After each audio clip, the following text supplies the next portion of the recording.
When you think about Euro 2016, Iceland's story is unforgettable. This tiny Nordic nation with barely over 300,000 people took the football world by storm. They were underdogs in every sense, both on and off the pitch, rallying with a fearless Viking spirit that captivated fans worldwide.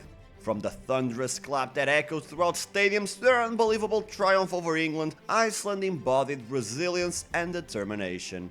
But here's the twist. This fairy tale has been nearly erased from memory. And it's not because fans moved on. There's a darker, more complicated reason why Iceland's achievements have slipped into oblivion. A story that's rarely told, but deserves a deep dive. So in today's video, we're revisiting that forgotten chapter, the rise and fall of Iceland's greatest generation.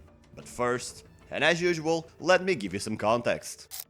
Prior to Euro 2016, Iceland was at an all-time low.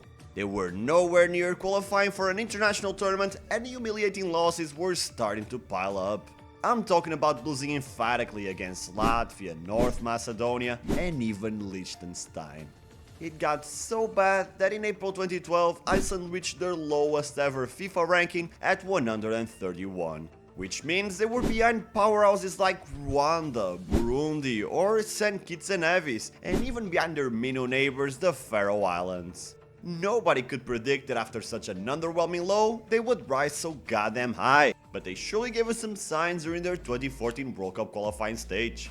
Iceland finished in second place in their group above teams like Slovenia and Norway, which earned them a chance to make it to their very first World Cup through playoffs. That chance wouldn't lead to anything as they were eliminated by Croatia, but they did prove to the whole world that the days of fighting to avoid being the worst in their group were over.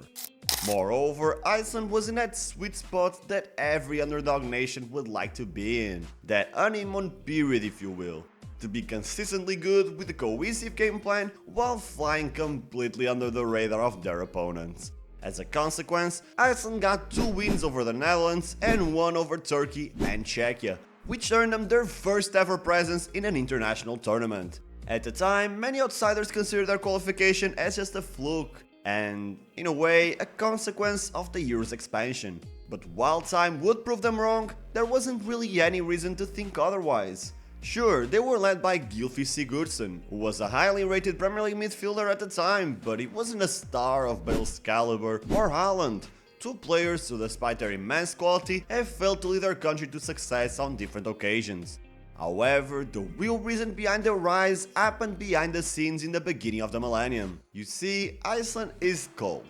Extremely cold. I mean, they aren't called Iceland just because, so in the past it would be very difficult to practice football during the colder months. But as a result of Iceland's economic growth, there was a decent investment in indoor pitches that greatly increased the number of kids who not only wished to play football, but also to follow it as a realistic career path. And now, more than 1 decade later, Iceland finally reaped the fruits of their investment. So on the 14th of June 2016, Iceland was ready to make history. Despite facing the best player in the world and a much better squad on paper, Iceland held their own.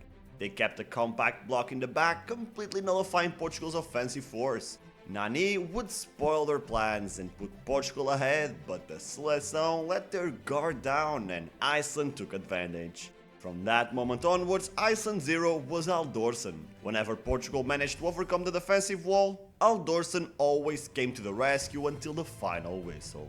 It wasn't a perfect result, but it was the best they could hope for in such a lopsided matchup. Furthermore, it gave the Icelandic people confidence in their boys. I mean, if they could stop the best in the world, why not beat Austria or Hungary? Well, it wasn't as easy as their draw against Portugal initially made it look. Despite taking the lead against Hungary, Iceland could never impose themselves over their opponents and ended up suffering a known goal close to the end of regulation time.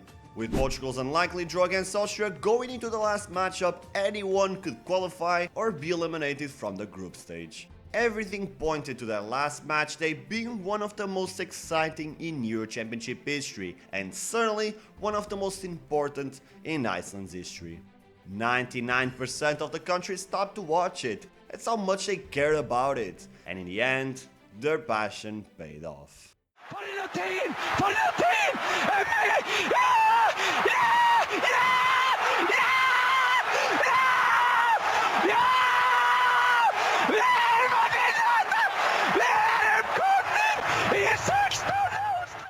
all the grit and determination in the world, Iceland confirmed their spot in the round of 16. Although, truth be told, despite their roaring happiness for winning their first match in an international tournament, a draw would grant them a place in the knockouts and an easier path to the final. But at the same time, if they didn't win a single match in the group stage, could they find the will to beat Croatia? We'll never know. And honestly, I don't think they would trade their win over England for anything in the world. It was cathartic to see the smug, arrogant English fans and media be humbled by literal nobodies. Unfortunately, when they met France in the quarters, Iceland was clearly out of their depth. France easily broke them apart, and by halftime they were already leading 4-0. Iceland wouldn't go down without a fight though. They once again showed their tenacity and scored twice against the eventual finalists, but it wouldn't be enough to see them make it to the semis. Either way, considering how poorly they were previously perceived by the casual fan, Iceland ended up being perhaps the most outstanding surprise in a tournament that was full of major underdog runs. But again, those were just that, underdog runs. Events that happen once every blue moon and that shouldn't be expected to translate into any long sustained success. Except that Iceland didn't slow down. If anything, they improved and showed much more efficiency up front during the 2018 World Cup qualifiers. I mean, they beat Croatia, Ukraine and Turkey and ended up topping their group. They were no longer the underdogs. Iceland was playing like a B-plus team from Europe, and with the World Cup in such a favorable climate for them, many of us saw them as contenders for another magical campaign like the one from 2016. And that vision looked like it could very well become a reality after yet another spectacular debut, just like in 2016. This time, Iceland held Argentina to a draw in almost the exact same way as their debut against Portugal in the Euros. Sadly, this time around, Iceland couldn't hold their own against weaker opponents. Nigeria played much better than them and rightfully won 2-0, while in their last match, Iceland couldn't take advantage of an already qualified Croatia, who was basically playing with their bench. So, after just 3 matches, their World Cup dream was over. Nonetheless, you have to give credit where credit is due.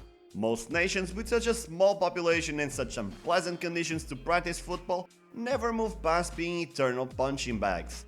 Iceland somehow rose above it with a combination of investment in their infrastructures, determination, and unwavering support from their population.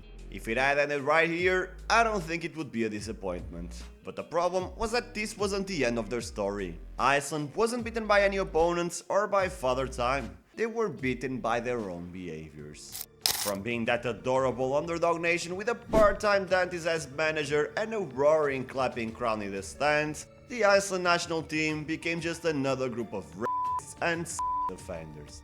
In 2021, shocking allegations of sexual abuse emerged involving players and officials tied to the national team. Reports surfaced of serious misconduct, with allegations suggesting that the KSI had known and ignored them for years. These revelations deeply angered fans and tarnished the team's image, sparking public outrage and high-profile resignations within the association.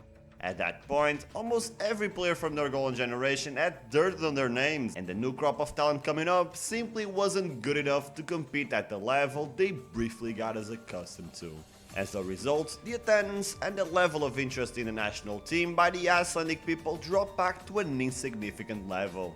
They felt betrayed, almost as if they clapped for all the atrocities going on. It's a feeling of disgust that doesn't fade away that easily. In return, it was their accomplishments that faded away. Their victories and their grit became meaningless when you remember the silence their victims had to endure and the ridicule they had to go through while their assailants were cheered and celebrated as national heroes.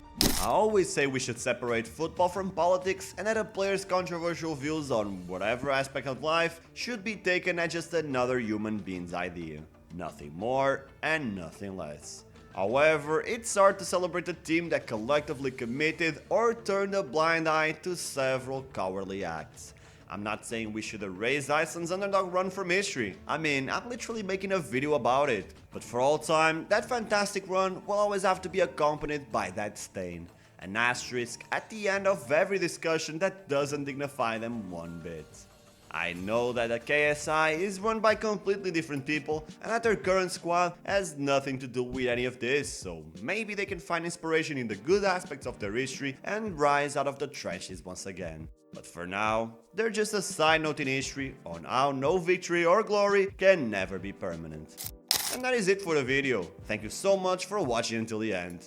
If you're interested in knowing more about other underdog stories, way more obscure than this one, check out this video I made about Latvia and their unlikely journey to the Euros. I'll see you there.